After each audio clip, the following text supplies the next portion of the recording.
Kamusta mga ka-fam? Welcome back sa inyong paboritong channel. Kung hindi pa kayo nakasubscribe, ano pang hinihintay nyo? Hit that subscribe button and ring the bell para hindi nyo ma-miss ang latest chika. Okay, mga ka-fam, may nakakabighaning balita tayo tungkol sa love team na Coco Martin at Julia Montes. Ibang level na talaga ang kanilang relationship at this time, hindi lang sa love, kundi pati sa career.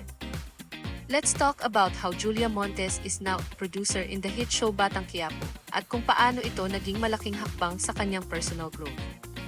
Mga ka-fam, alam naman natin na sa industriya ng showbiz, mahirap magtagumpay at hindi basta-basta ang mga hakbang patungo sa tagumpay.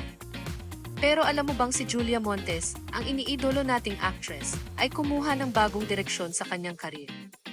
Sa isang event sa reopening ng Mang Inasao's first ever branch sa Iloilo, ibinahagi ni Coco Martin ang full support niya kay Julia Montes nang makita natin ang isa sa pinaka-welcoming moments ng couple.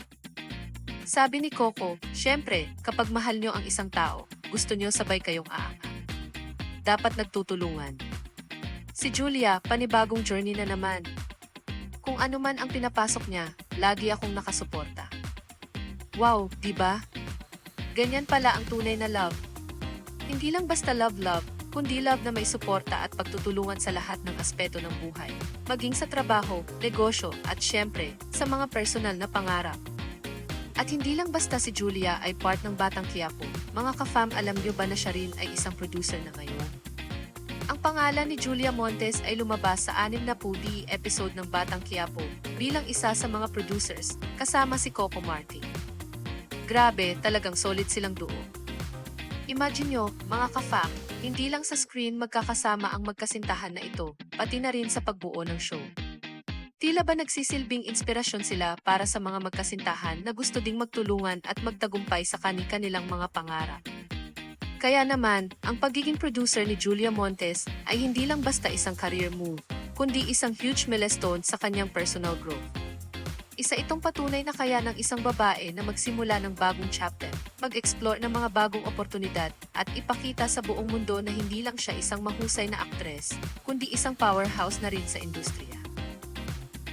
At alam nyo ba, ang sweet ni Coco Martin, sabi pa niya, kung ano man ang mga bagong hakbang ni Julia, lagi siyang nandoon upang suportahan ito. Aba, ganun talaga ang tunay na love. Kung gusto nyo malaman kung paano nga ba nagsimula ang love story nila, well, tingnan na lang natin ang mga nakakakilig nilang moments on and off screen. Seriously, walang tatalo sa love team na ito. Kaya naman mga ka-fam, let's continue to support both Coco Martin and Julia Montes as they grow in their personal and professional lives. Ang bawat hakbang nila ay nagsisilbing inspirasyon sa atin. Sino ba naman ang hindi matutuwa sa love story nila, di ba? Ano ang masasabi nyo, mga ka-fam? How do you feel about Julia Montes taking the next step as the producer in Batang Quiapo? Comment below at share ang inyong thoughts. Huwag kalimutan mag-like, subscribe, and hit the bell for more updates. Kita-kits ulit sa next video, mga ka-fam.